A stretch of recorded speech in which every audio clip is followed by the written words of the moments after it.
ప్రార్థన చేసుకుందామండి. ప్రేమ కలిగిన మా తండ్రి, పరిశుద్ధులైన మా దేవా, మహిమగల మీ నామను బట్టి మీ పాదాలకు వందనాలు, స్తుతులు, స్తోత్రాలు చెల్లిస్తున్నాం నాయన. పగలంతా మమ్మల్ని కనికరించి కాపాడి భద్రపరిచి ఈ రాత్రికాల సమయంలో మీ సన్నిధిలో మమ్మల్ని ఉంచేందుకు మీకు స్తోత్రాలు చెల్లిస్తున్నాము. మా దేవా, మా ప్రభా, మా దేవుడవు, మా రక్షకుడువు, మా విమోచకుడు అనేందుకు మీకు స్తుతులు, స్తోత్రాలు చెల్లిస్తున్నాను. మా తండ్రి, మా విశ్వాసమున కర్తవును, దాన్ని కొనసాగించే దేవుడు అని మీకు స్తోత్రాలు చెల్లిస్తున్నాము. మా ప్రభా, మమ్మల్ని కనికరించడం నాయన. సంఘ ప్రార్థన కొరకు సహాయపడమని వేడుకుంటున్నాను. దయతో మమ్మల్ని జ్ఞాపకం చేసుకునండి. మీ సన్నిధిలో మమ్మల్ని భద్రపరచమని వేడుకుంటున్నాను. కృపతో జ్ఞాపకం చేసుకుని సహాయం చేయండి. మా దేవా, మా ప్రభా, మాకు అన్ని విషయాల్లో మీ దీవెన దయచేయండి నాయన. మీరు ఇచ్చిన సహవాసాన్ని మీరు ఆశీర్వదించండి. పరిచయని మీరు దీవెనకరంగా చేయమని వేడుకుంటున్నాను. దయ చూపించండి, సహాయం చేయండి. మా ప్రభా, రాబోతున్నటువంటి ఈ రెండింగ్ మినిస్ట్రీలో సహాయం చేయండి.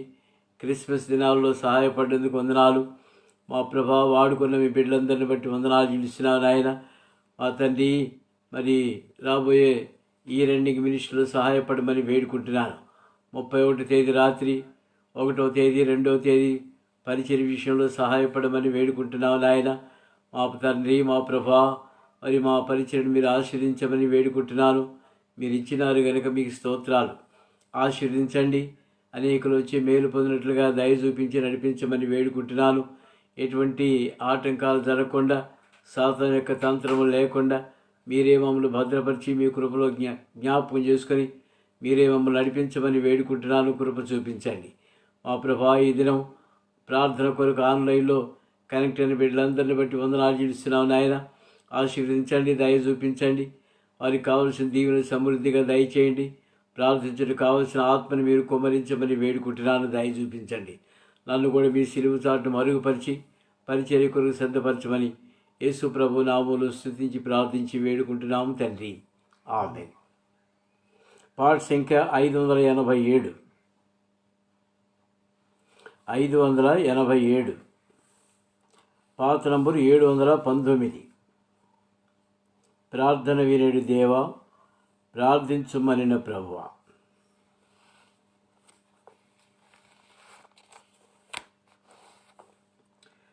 ప్రార్థన వినేడు దేవా, ప్రార్థించుమనిన ప్రభువా. స్వార్థము నెల్లను ద్రోసి దరిజేరితిమి మము చూడు. స్వార్థము నెల్లను ద్రోసి దరిజేరితిమి మము చూడు. పొందిన మేలుల మరచి మందిర సమృద్ధిని విడచి. పొందిన మేలుల మరచి మందిర సమృద్ధిని విడచి. పొందితిమిలలో బాధల్ నిందను తెచితిమయ్యా. పొందితిమిలలో బాధల్ నిందను తెచితిమయ్యా. ప్రార్థన వినెడు దేవా, ప్రార్థించుమనిన ప్రభువా.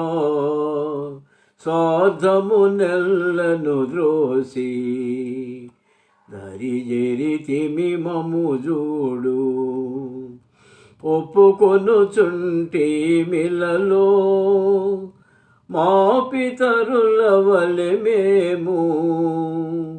ఒప్పుకొనుచుంటి మిలలో మా పితరుల వలె మేము. అపవిత్రులమై నీదు కోపము రేపితిమయ్యా.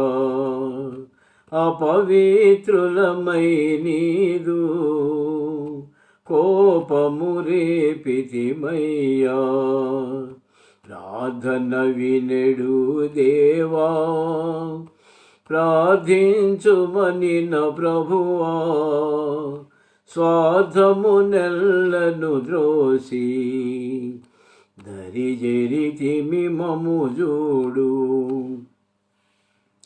ఇరుకున పడియుంటిమి పరులెల్లరు మము చూచి, ఇరుకున పడియుంటిమి పరులెల్లరు మము చూచి, పరిహాసమును చేయ తరుణముని చితిమయ్యా. పరిహాసమును చేయ తరుణముని చితిమయ్యా. ప్రార్థన వినెడు దేవా, ప్రార్థించుమనిన ప్రభువా. స్వార్థములెల్లను ద్రోసి దరిజెరితిమి మము చూడు. ఆశించితిమి నిన్ను శాశ్వత కృపగల దేవా. ఆశించితిమి నిన్ను శాశ్వత కృపగల దేవా. త్రోసివేయని మా దేవా, నీ చెంత చేరితిమయ్యా. త్రోసివేయని మా దేవా, నీ చెంత చేరితిమయ్యా. ప్రార్థన వినెడు దేవా, ప్రార్థించుమనిన ప్రభువా. స్వార్థమునెల్లను ద్రోసి దరిజెరితిమి మము చూడు. నీ ముఖమును దాచకుము, నీ మార్గమును నేర్పించు.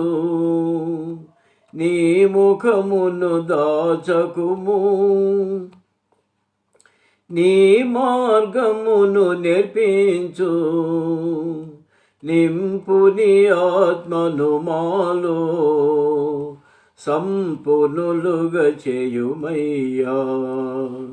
నింపు నీ ఆత్మను మాలో సంపూర్ణులుగా చేయుమయ్యా. ప్రార్థన వినెడు దేవా, ప్రార్థించుమనిన ప్రభువా. స్వార్థమునెల్లను ద్రోసి దరిజెరితిమి మము చూడు. స్వార్థమునెల్లను ద్రోసి దరిజెరితిమి మము చూడు. దేవుని వాక్యం చూసుకుందామండి.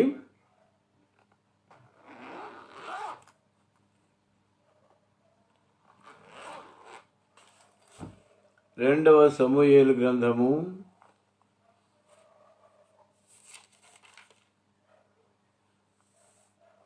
2వ అధ్యాయం. 2వ సమూయేలు గ్రంథము 2వ అధ్యాయము మొదటి 4 వచనాలు చదువుకుందామండి.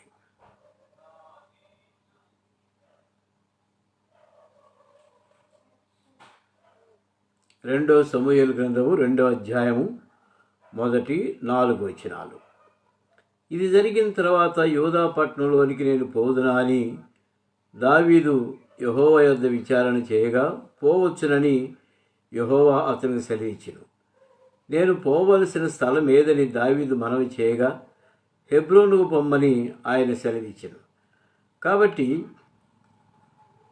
యెజ్రెయేలీయురాలు అహినోయము, కర్మేలీయుడుగు నాబాలునకు భార్య అయిన అబీగయీలు అను తన 2 భార్యలను వెంట పెట్టుకుని దావీదు అక్కడికి పోయాను. మరియు దావీదు తన యొద్దనున్న వారికి అందరికీ వారి వారి ఇంటి వారిని తోడుకొని వచ్చెను.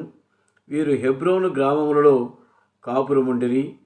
అంతటా యూదావారు అక్కడికి వచ్చి యూదావారి మీద రాజుగా దావీదునకు పట్టాభిషేకం చేసిరి. ప్రేమగలిగిన మా తండ్రి, పరిశుద్ధులైన మా దేవా, మరోసారి మీ సన్నిధిలో ప్రార్థించుకుంటున్నాము నాయన. మీరిచ్చిన లేఖన భాగాలు బట్టి వందనాలు చెల్లిస్తున్నాము. 2 సమూయేలు గ్రంథం ధ్యానిస్తుండగా మీ సహాయం మేము కోరుకుంటున్నాము నాయన. మీ ఆత్మ నడిపింపును దయచేయండి. సమయస్ఫూర్తి జ్ఞానము, సమయస్ఫూర్తి మాటలు మాకు అనుగ్రహించి మమ్మల్ని మీరే బలపరచమని వేడుకుంటున్నాను. దయ చూపించండి. మీ లేఖన భాగాల ద్వారా నాతో మాట్లాడి మీరే మమ్మల్ని బలపరచమని వేడుకుంటున్నాను. మమ్మల్ని అందరినీ మీ స్వాధీనపరచుకుంటూ ప్రార్థన కొరకు మమ్మల్ని సిద్ధపరచమని యేసు ప్రభు నామములో స్తుతించి ప్రార్థించి వేడుకుంటున్నాము తండ్రి. ఆమేన్. ప్రియమైన వాళ్ళారా, మొదటి సమూయేలు చివరి అధ్యాయంలో సౌలు మరణించాడు. అతని 3 కుమారులు మరణించారు. ఇంకొక కుమారుడు మాత్రం మిగిలి ఉన్నాడు. మరి సౌలు మరణించిన తర్వాత దావీదు దేవుని సన్నిధిలో మొరపెడుతున్నాడు. తిరిగి తన దేశానికి వెళ్ళాలి అంటే, యూదా దేశానికి వెళ్ళాలంటే మరి సౌలు లేడు కాబట్టి ఇప్పుడు ధైర్యంగా వెళ్ళేదానికి అవకాశం దొరికింది. కనుక దావీదు చూడండి, యూదా పట్టణంలోనికి నేను పోదునా అని దావీదు యెహోవా యొద్ద విచారణ చేయగా పోవచ్చును అని యెహోవా అతనికి సెలవిచ్చెను. ప్రియమైన వాళ్ళరా, దావీదు యొక్క ఆత్మీయత ఏంటో ఇక్కడ మనం గమనించగలుగుతున్నాం. ఏంటి? నేను యూదా పట్టణానికి వెళ్ళవచ్చునా అని అడిగాడు. ప్రార్థనాపూర్వకంగా ప్రొసీడ్ అయ్యాడు. ఏమండి, మనం కూడా ఏదైనా పని చేసేటప్పుడు, ఏదైనా ఒక భారమైన పని కొరకు మనం బయలుదేరేటప్పుడు ప్రభు సన్నిధిలో ప్రార్థించవలసిన వారం ఉంటున్నాం. చిన్న చిన్న ప్రయాణాలే కానీ, పెద్ద పెద్ద ప్రయాణాలే కానీ, లేదా మనం చేసే డ్యూటీలో ఏదైనా చేయవలసిన పనికి కానీ, మరి మనం ప్రొసీడ్ అయ్యేటప్పుడు అధికారులను కలుసుకునే ముందు ప్రార్థనాపూర్వకంగా కలుసుకొని ప్రార్థనలో మొరపెట్టుకొని ప్రభు సన్నిధిని విజ్ఞాపన చేసి ముందుకు వెళ్ళటం అనేది మనకెంతో ఆశీర్వాదకరం. అది ప్రియమైన వలన దేవుడే మనకు సెలవిస్తాడు. కొంతమంది అంటారు, నాకు తెలిసిందేలే, ఏం పర్వాలేదులే, పోదాం పండి అని అనుకుంటాం. ఒకవేళ నువ్వు చేసే పని నీకు విజయంగా ఉండొచ్చు కాక, అయినా పద్ధతి ప్రకారం ఏంటంటే ప్రభు సన్నిధిలో ప్రార్థించి వెళ్ళటం అనేది మనకు ఆశీర్వాదకరం. మనము సమస్త జ్ఞానానికి మూలం మనం కాదు, దేవుడే తన జ్ఞానం చేత మనల్ని నడిపించేవాడు ఉంటున్నాడు. కనుక ప్రభు సన్నిధిలో మనం విజ్ఞాపం చేసి ముందుకు ప్రొసీడ్ అవ్వటం అనేది మనకెంతో దీవెనకరం. కనుక దావీదు కూడా అదేవిధంగా ప్రార్థన చేశాడు. వెళ్ళవలసింది యూదా పట్టణాలే, యూదా దేశానికి వెళ్ళాలి. యూదా దేశము, ఇశ్రాయేలు దేశము 2 ఉన్నాయి కదా. ఇది ఎందుకు వచ్చిందో మళ్ళీ చూస్తాం. కనుక యూదా దేశానికి నేను వెళ్ళుతున్నా అన్నప్పుడు దేవుడు ఏం చెప్పాడు? పోవచ్చును అని సెలవిచ్చాడు. సౌలు చచ్చిపోయాడు, పోవచ్చుగా? నో, ప్రార్థన చేసి పోవాలి కదండి. ప్రభా, నీ చిత్తం ఏంటి? యూదా దేశానికి వెళ్ళాలని నాకు తెలుసు, నీ చిత్తం ఏంటి, నువ్వేం చెబుతావు అని చెప్పేసి అడగాలి మనం. నేను పోవలసిన స్థలం ఏదని దావీదు మనవి చేయగా హెబ్రోనుకు పొమ్మని ఆయన సెలవిచ్చాడు. గమనించండి, నేను ఎక్కడికి వెళ్ళాలి ప్రభా? యూదా దేశంలో చాలా పట్టణాలు ఉన్నాయి కదా, నేను ఎక్కడికి వెళ్ళాలి? బెత్లెహేముకి వెళ్ళమంటావా? హెబ్రోనుకి వెళ్ళమంటావా? ఇంకా ఎక్కడికైనా వెళ్ళమంటావా అని చెప్పేసి అడగాల్సింది. అది మన డ్యూటీ. కాబట్టి దావీదుకు ప్రార్థన చేసినప్పుడు దేవుడు ఏం చెప్పాడు? హెబ్రోనుకు పొమ్మని సెలవిచ్చాడు. హెబ్రోను అనగా సహవాసము కదండి, మీకు తెలుసు. హెబ్రోను అంటే సహవాసం. కనుక యూదా దేశంలో సహవాసం కొరకు దావీదును దేవుడు ఏర్పాటు చేస్తున్నాడు. ఎంత గొప్ప ఆత్మీయమైన సత్యాలు ఉన్నాయో చూడండి అందులో.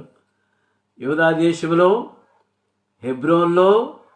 హెబ్రోనుకు దావీదును దేవుడు నడిపిస్తున్నాడు. ప్రియమైన వలన యూదా అంటే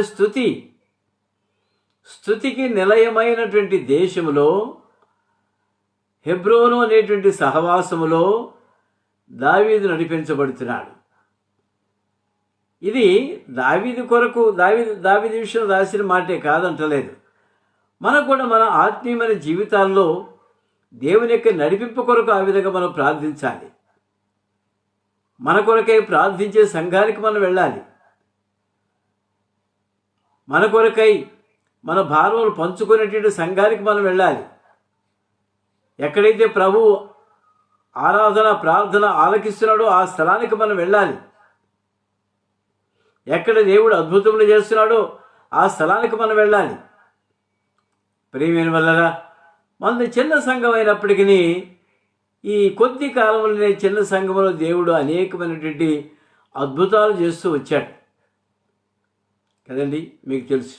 మళ్ళీ నేను చెప్పినక్కడ ఒక్కసారి వెనక్కి తిరిగి ఆలోచించుకోండి. మనం ప్రారంభించింది ఆగస్టు 29 అయినప్పటికీ సెప్టెంబర్ ఎక్కేసుకుంటే సెప్టెంబర్, అక్టోబర్, నవంబర్, డిసెంబర్ 4 నెలలే. సెప్టెంబర్, అక్టోబర్, నవంబర్, డిసెంబర్ 4 నెలలు. ఈ 4 నెలల కాలంలో మనం ప్రార్థించగా దేవుడు అనేకమైనటువంటి ఆశ్చర్య కార్యాలు చేస్తూ వచ్చాడు. కనుక దేవుడు ప్రార్థన ఆలకించే స్థలం అది మనం గమనించాలి. ప్రియమైన మనలో ప్రతి ఒక్కళ్ళు కూడా ఏక మనస్సుతో ఏకభావంతో ప్రార్థన చేసేవాళ్ళు ఇక్కడ ఉన్నారు మన దగ్గర. కొంతమంది అంటున్నారు చిన్న సంఘమైనా చింతలేని సంఘం అని అంటున్నారు. పెద్ద సంఘంలో చింతలు పెట్టుకొని వెళ్ళిన తర్వాత ఎప్పుడైనా సమాధానంగా మనశ్శాంతితో తిరిగి వచ్చామా? పెద్ద సంఘాల నుంచి తిట్టుకుంటూ రావటమే. ఎందుకు వెళ్ళామా అని దుఃఖపడి కన్నీళ్లు పెట్టుకొని ఇంటికి వచ్చి కన్నీళ్లు పెట్టుకోవటమే. అదేనా? అది హెబ్రోన్ అంటారా అటువంటి దాన్ని? ప్రియమైన వాళ్ళ ప్రభు బిడ్డలు ప్రేమానురాగాలు పంచుకునేటువంటి స్థలం హెబ్రోన్. సహవాసం, ప్రభు బిడ్డల యొక్క సహవాసం. ఒకవేళ మనం అంత పర్ఫెక్ట్ కాకపోయినా ఒకరి మీద ఒకరికి ఏదన్నా భారం ఉన్నప్పటికీ అది ప్రభువుకు వదిలేద్దాం. ప్రభువా, నీవే ఈ భారం వహించాలి. ముందు ఇటువంటి ఈ సందర్భమే మళ్ళీ ఒకసారి ధ్యానించబోతున్నాం. దేవుని సన్నిధిలో మరి మనం హృదయాలు కుమ్మరించుకునే వాళ్ళంగా మనం ఉండాలి.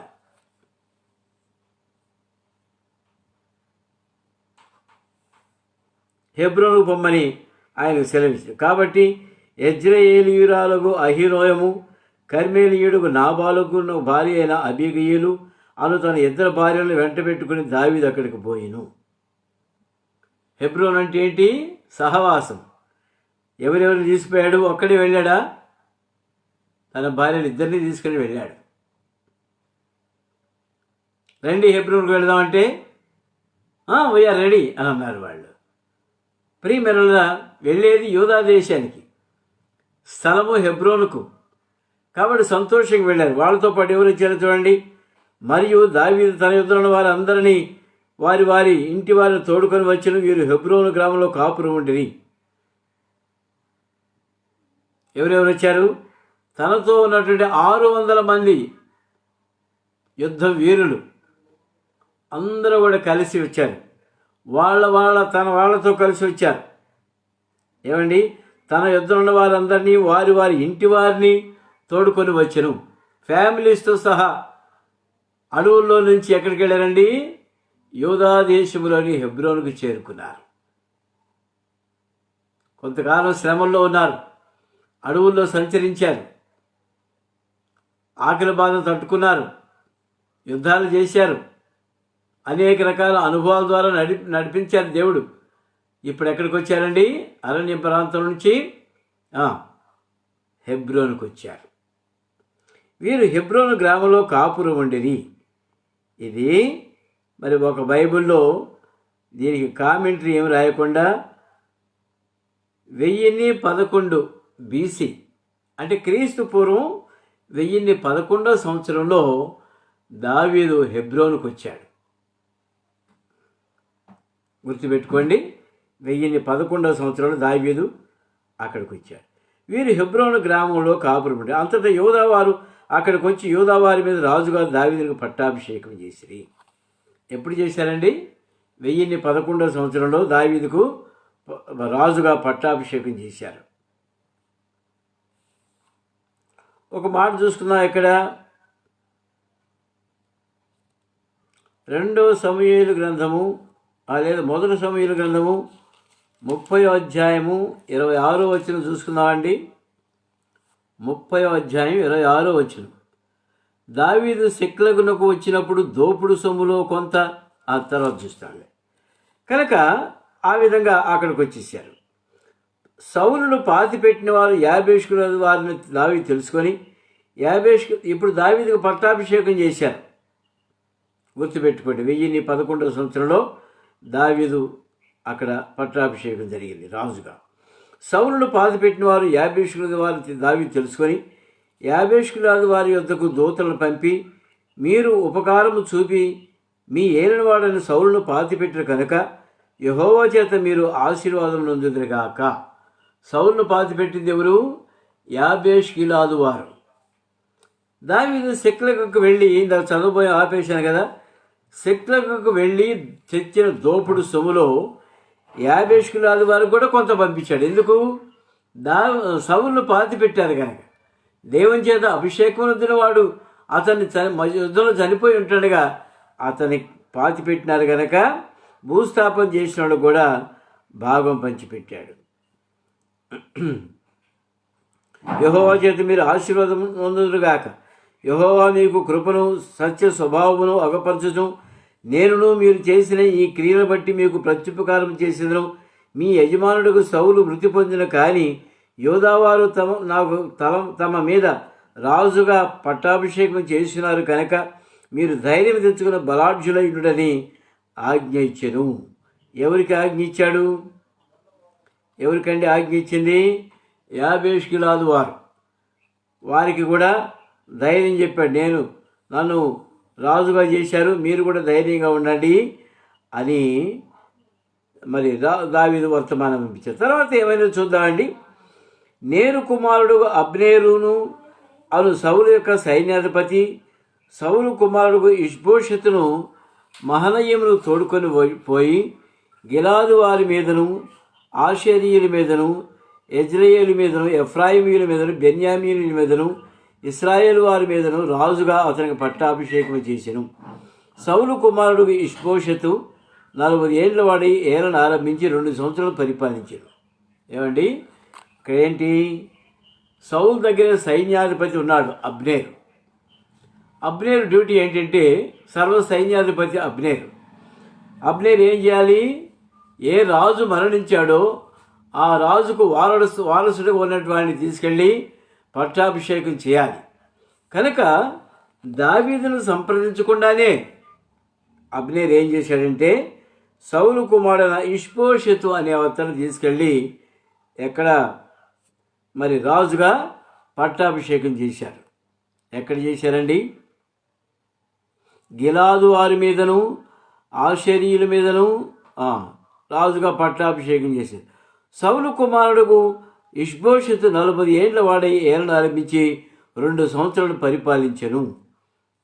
2 ఏళ్ళే పరిపాలించాడు. తర్వాత అయితే యోధావారు దావీదు పక్షమున ఉండిరి. దావీదు హెబ్రోన్లో యోధావారి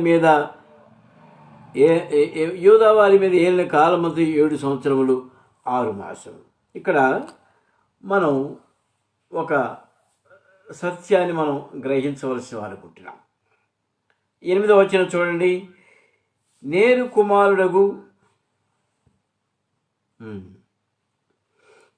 కుమారుడు అబ్నేరు అను సౌలు యొక్క సైన్యాధిపతి సౌలు కుమారుడు ఇష్బోషెతును రాజుగా చేశాడు.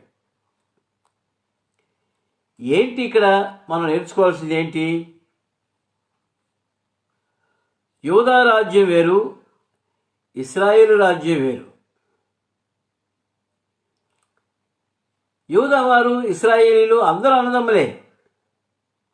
అయినా 2 రాజ్యాలుగా విడిపోవాల్సి వచ్చింది అక్కడ. ఇంకా ముందుకెళ్ళినట్లయితే 18వ వచనం మనం చూసినట్లయితే సెరూయా ఇక్కడ సివిల్ వార్ ప్రారంభమవుతుంది. ఇక్కడ సివిల్ వార్ ఏం జరిగిందో చూద్దామండి. మళ్ళీ ఆ విషయానికి మళ్ళీ వస్తాను నేను. అంతలో నేరు కుమారుడు 12 వచ్చిన అంతలో నేరు కుమారుడు అబ్నేరు సౌలు కుమారుడు ఇష్బోషెతు సేవకుల మహనయీములో నుండి బయలుదేరి గిబియోనుకు రాగా సెరూయా కుమారుడు యోవాబును దావీదు సేవకులు బయలుదేరి వారిని ఎదిరించుటకై గిబియోను కొలనుకు వచ్చిరి. వీరు కొలనుకు ఈ తట్టును వారు కొలనుకు ఆ తట్టును దిగి ఉండేది. అక్కడ చూడబోతే ఇష్బోషెతు రాజు అయ్యాడు ఇశ్రాయేలీల మీద. ఇక్కడ యూదా వారి మీద దావీదు రాజు అయి ఉన్నాడు. కొంతమంది అటు నుంచి కొంతమంది ఇటు నుంచి కొంతమంది వచ్చి ఇక్కడ గిబియోను దగ్గరికి వచ్చి మహనయీము దగ్గర కలుసుకున్నారు. వారి మధ్యలో ఒక పెద్ద సరస్సు ఉంది.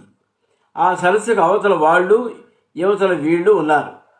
వీళ్ళు ఏం చేస్తున్నారంటే 14 వచనం, అబ్నేరు లేచి మన ఎదుట యవ్వనుడు మల్లచెరసలు చేయుదురా అని యోవాబుతో అనగా, అబ్నేరు సౌలు సైన్యాధిపతి, ఇష్బోషెతు సైన్యాధిపతి, మరి యోవాబు దావీదు యొక్క సైన్యాధిపతి.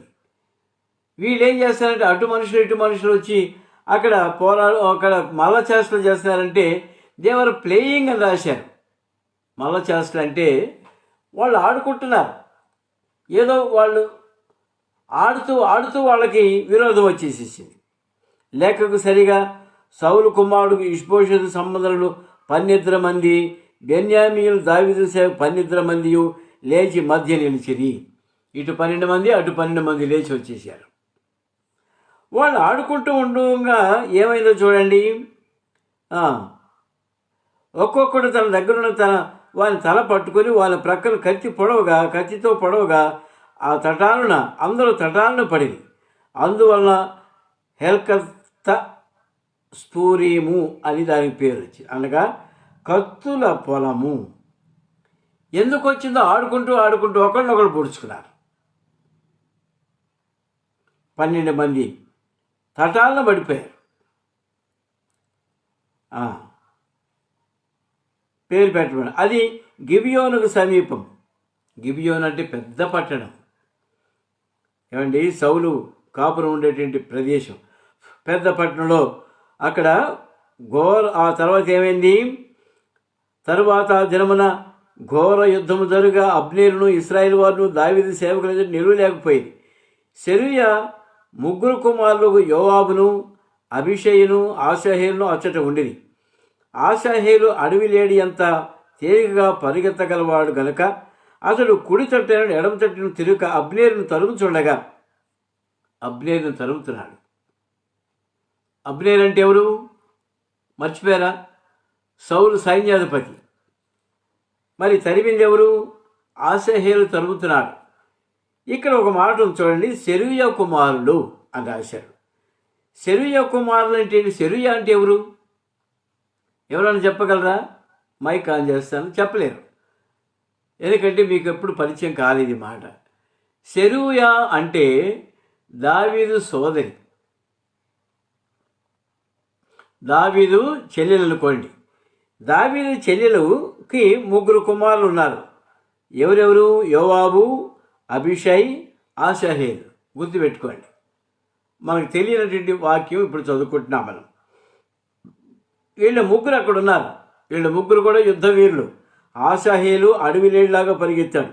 ఎప్పుడైతే అబ్నేరు తరఫున వచ్చిన మనుషులు చనిపోయారో ఇక అబ్నేరును పట్టుకోవటానికి ఆషాహేలు తరుముతున్నాడు. ఏమండి,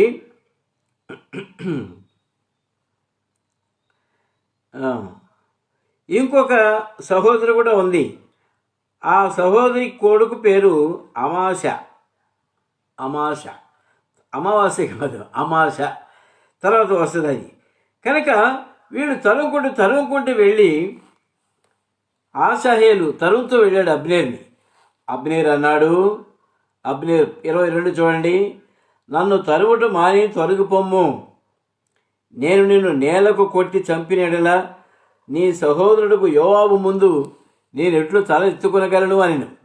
అతడు నేను త్వరగననగా అబ్నేరు ఈటె మడమతో అతని కడుపులో పొడిచినందున ఈటె అతని వెనుకకు వచ్చిన కనుక అతడు అచ్చట్నే పడి చచ్చెను. ఆషాహేలు పడి చచ్చిన స్థలములకు వచ్చిన వారందరూ నిలువబడిన కానీ యోవాబును అబీషైను అబ్నేరును తరుముచు గిబియోనును అరణ్య మార్గంలోని గీహా ఎదుటి అమ్మాయిని కొండకు వచ్చిరి. అంతలో సూర్యుడు అస్తమించాడు. ఎవరు మిగిలారు? ఆషాహేలు పొడి చేసేసారు. యోవాబు, అభిషేక్ మిగిలారు. వీళ్ళిద్దరూ తమ్ముడు పొడి చేశారని అబ్నేర్ని ఇంకా తరుముకుంటూ పోయారు, అబ్నేర్ని చంపాలని. ప్రియమైన వల్లరా, ఇది ఎందుకు వచ్చింది వీళ్ళకి ఎందుకు వచ్చింది అంత శత్రుత్వం అంటే, దయచేసి ఒక మాట చూసుకుందామండి మనం. న్యాయాధిపతుల గ్రంథము 8వ అధ్యాయం. న్యాయాధిపతుల గ్రంథము 8వ అధ్యాయము 1వ వచనం. అప్పుడు ఎఫ్రాయిమీలు గిద్యోనుతో, నీవు మా ఎడలో చూపిన మర్యాద ఎట్టిది? మిద్యానీయులతో యుద్ధము చేయుటకు నువ్వు పోయినప్పుడు మమ్మల్ని ఏల పిలువలేదని చెప్పి అతనితో కఠినముగా కలహించింది. ఇక్కడ ఏంటంటే, ఎఫ్రాయిమీలు గిద్యోను మీద తిరగబడ్డారు. ఎందుకంటే గిద్యోను యుద్ధానికి వెళ్ళేటప్పుడు ఎఫ్రాయిమీయుల్ని పిలవలేదు. మిద్యానీయులతో యుద్ధం చేయడానికి వెళ్ళేటప్పుడు వాళ్ళని పిలవకుండా వెళ్ళిపోయాడు. అందుకు ఎఫ్రాయిములు గిద్యోను మీద కోపపడుతున్నారు. అప్పుడు గిద్యోను అన్నాడు, చూడండి 4వ వచనం, న్యాయాధిపతులు 8:4. గిద్యోనును అతనితో ఉన్న 300 మందిను అలసటగా ఉన్నను శత్రువులు తలుపుచు యోధనకు వచ్చి దాటింది. కనుక అక్కడ వీళ్ళు అలసిపోయి ఉన్నప్పుడు వీళ్ళు ఏం చేశారంటే, నా సైనికులు అలసిపోయారు, రొట్టెలు కాస్త ఇవ్వండి అంటే ఇవ్వరా. ఎందుకు? కలహంకి కారణం అదనమాట. అక్కడి నుంచి వాళ్ళు ఎఫ్రాయిమీలంతా ఒక తట్టుకు వెళ్ళిపోయారు, యోధావారంతా ఒక తట్టుకు వెళ్ళిపోయారు. కనుక రాజ్యం విభజించబడింది. ఇది చాలా ప్రాముఖ్యమైనటువంటి సంఘటన. ఎందుకు యోధా రాజ్యం, ఇస్రాయేల్ రాజ్యం సపరేట్ అవుతున్నాయి? సొలొమోన్ టైంలో కూడా అవి సపరేట్గానే ఉన్నాయి. ఎందుకు వచ్చిందండి? అంతా ఇశ్రాయేలే కదా, అన్నదమ్ములే కదా, 12 గోత్రాలే కదా. ఎందుకు వచ్చిందంటే కారణం అది. గిద్యోను టైంలో వాళ్ళు యుద్ధానికి పిలవలేదని ఎఫ్రాయిమీలు మరి తిరుగుబాటు చేసి వాళ్ళు సపరేట్ అయిపోయారు. అప్పటి నుంచి 2 దేశాలుగా అవి మారిపోయినాయి. మన చరిత్ర కూడా చూస్తున్నాం. కనుక ఇక్కడ ఏమంటున్నాడు? 26 వచనం చూడండి. అబ్నేరు తరుముకున్నాడు. అబ్నేరు ఏమన్నాడు? అబ్నేరు కేక వేసి, కత్తి చిరకాలం భక్షించునా, అది తుదకు ద్వేషమునికే హేతువుగునని నీవు ఎరుగుదు కదా. తమ సహోదరులను తరమవద్దని నీవెంతవరకు జనులను ఆజ్ఞేయకుందు అని యోవాబుతో అనెను. అబ్నేరు మాటలు చాలా మరి రిఫైన్డ్గానే ఉన్నాయి. నిజమే, నీ తమ్ముడు పొడిచిన మాట నిజమే. అయితే ఎందాక కత్తి భక్షిస్తూ ఉంటుంది? ఎంతకాలం ఎల్లకాలం భక్షించదు కదా కత్తి. ఎల్లకాలం మనం పొడుచుకోం కదా. ఇక ఆపేయండి, నీ మనుషులను ఆపమని చెప్పు, నన్ను తరుముకోవద్దని చెప్పు అని అబ్నేరు మాట్లాడుతున్నాడు. అందుకు యోవాబు, దేవుని జీవము తోడు జగడమునకు నీవు వారిని పిలువక ఇండిన ఎడల జనులందరూ తన సహోదరులు తరుమకు ఉదయముననే తిరిగిపోయిందురు. యోవాబు ఏమన్నాడు? ఈ జగడానికి కారణం నువ్వు కనుక వాళ్ళని రెచ్చగొట్టకపోతే ఇదంతా వచ్చేది కాదు. ప్రియమైన వాళ్ళరా, బాకా వదగా జనులంతా నిలిచి ఇశ్రాయేల్ వారిని తరుముటందు వారితో యుద్ధం చేయటం మానేది. ఎందుకు చెబుతున్నానంటే, ఉన్నట్టుండి ఆడుకోవటానికి వెళ్ళిన వాళ్ళు ఒకళ్ళొకడు పొడుచుకొని చచ్చిపోవాల్సి వచ్చింది. ఇది ఎంతవరకు బైబిల్లో రాశారు, ఎంతవరకు ఇది సమంజసంగా ఉందో చూడండి. వెళ్ళిన కారణం ఆడుకోవటానికి వెళ్ళారు. సైన్యాధిపతులు ఇద్దరి మధ్య మాట భేదం వచ్చింది. మన ముందు వీళ్ళు ఆటలు ఆడుకుంటారా అని చెప్పేసి అబ్నేర్ అంటే, అవును ఆడుకుంటారు అని యోవాబు అన్నాడు. ప్రియమైన వాళ్ళరా, వాళ్ళు ఎక్కువ తిట్టుకోలేదు, విరోధం లేదు, ఏమీ లేదు. అప్పుడెప్పుడో పూర్వీకులు గిద్యోను కాలంలో తగులు వచ్చినాయి, మమ్మల్ని ఎందుకు యుద్ధాన్ని పిలవలేదని తగు వేసుకుని వాళ్ళు అట్టున్నారు. అంతేగాని అదే ఆ కారణం ఇప్పటికీ కూడా కొనసాగుతూ ఉండి వాళ్ళు సపరేట్గా దేశాలుగా విడిపోవాల్సి వచ్చింది. ప్రియమైన వాళ్ళరా, ఈ వాక్య భాగం చూసి మనం నేర్చుకోవాలి. ఏంటి? ఒకే కుటుంబీకులు, యాకోబు కుమారులు, వీళ్ళందరూ 12 గోత్రాలు వాళ్ళలో వాళ్ళు తగులు వేసుకొని విడిపోయి 2 దేశాలుగా విడిపోయారు. ఎంత దౌర్భాగ్యమైన పరిస్థితి అంటే ఇది. లేదా 2 అన్నీ వాళ్ళు దేవుని బిడ్డలే, వీళ్ళు దేవుని బిడ్డలే, వాగ్దానంతో పుట్టినటువంటి బిడ్డలు, వీళ్ళందరూ కలిసి ఉండేదానికి కారణం ఏంటి? కలిసి ఉండకుండా వాళ్ళిద్దరికి విరోధం రావడానికి కారణం అక్కడ వెతుకుతుంటే ఏమీ లేదు. ఎప్పుడో గిరిజన కాలంలో ఉన్న కారణమే తప్ప ఇప్పుడు ఏమీ లేదు. ప్రియమైన ఒక తల్లి బిడ్డలుగా, ఒక కుటుంబానికి చెందిన వారంగా, ఒక రక్త సంబంధీకులుగా ఉన్నటువంటి వాళ్ళు విడిపోయారు. 2 రాజ్యాలుగా విభజించబడ్డారు. వాళ్ళని చూసి మనం నేర్చుకోవాల్సింది ఏంటంటే, మనం కూడా విడిపోవాలనుకుంటాం. అవునా? వాళ్ళే విడిపోయారు, మనం ఎంత అనుకుంటామా? ప్రియమైన యుగాంతమందు ఉన్న మనకు బుద్ధి కలుగుటకై ఈ మాటలు రాశారు. కాబట్టి వాళ్ళని చూసి మనం నేర్చుకోవాల్సింటే అన్నదమ్ముల మధ్య ఐక్యత ఉండాలి. ఏ విషయంలో కూడా నీకంటే నాకంటే నీవే గొప్ప అని చెప్పుకునేటట్టు ఉండాలి మనం. ఒకవేళ నీ గొప్ప ఉద్యోగమే ఉండొచ్చు, నీ తమ్ముడిది చిన్న ఉద్యోగం కావచ్చు. ఉద్యోగాలు కాదు ఇక్కడ కావాల్సింది. ఆయన రక్తము నీ రక్తము 2 ఒకటే. ప్రియమైన బైబిల్లో ఇటువంటి సంఘటనలు కొన్ని జరిగినాయి. కయ్యను హేబెలు ఒక తల్లికి పుట్టినటువంటి వాళ్ళు. ఆది కాలంలోనే చిన్న అసూయ పెట్టుకున్నాడు, తమ్ముడిని కొట్టి చంపాడు. ఏమండి, ఇవేనా మనం నేర్చుకోవాల్సినవి? వాళ్ళు కొట్టి చంపేసుకున్నారు, వీళ్ళు యుద్ధంలో భేదాలు వచ్చినాయి, ఆడుకుంటూ ఒకళ్ళొకళ్ళు పొడి చేసుకున్నారు. చివరకు యోవాబు తమ్ముడు ఆషాహేలు మరణించవలసి వచ్చింది, పొడి చేసేసాడు ఏటితో. ప్రియమైన సూర్యుడు అస్తమించాడు కాబట్టి ఆ యుద్ధం అక్కడికి ఆగింది, కానీ లేకపోతే యుద్ధం కంటిన్యూ అయ్యేది. అది యుద్ధంలో ఉన్నట్టు రూల్స్. సూర్యుడు అస్తమిస్తే యుద్ధం ఆపాలి. కాబట్టి దేవుని వాక్యంలో మనం నేర్చుకోవాల్సింది ఏంటంటే, దావీదు పక్షంగా ఉన్నటువంటి వాళ్ళలో 19 మంది చనిపోయారు. ఆషాహేలుతో లెక్కేసుకుంటే 20 మంది. అయితే బెన్యామీనులో అబ్నేరు జనంలో లెక్కేసుకుంటే 360 మంది హతము చేశారు. ఎంత చిన్న ఆడుకోవటానికి పోయిన వాళ్ళు ఎంత గొప్ప మారణ కాండ జరిగిందో చూడండి. నేర్చుకుందాం, ఏదైనా ఉంటే సరి చేసుకుందాం, ప్రభు సన్నిధిలో సరి చేసుకుని మాట్లాడుకుందాం. దేవుడు తన లేఖన భాగాలను ఆశీర్వదించినగాక. ప్రార్థనలో ప్రవేశిస్తామండి. సంఘ ప్రార్థన ఈ దినం మరి మీకందరికీ విషయాలు తెలుసు. క్రిస్మస్ దినాల్లో దేవుడు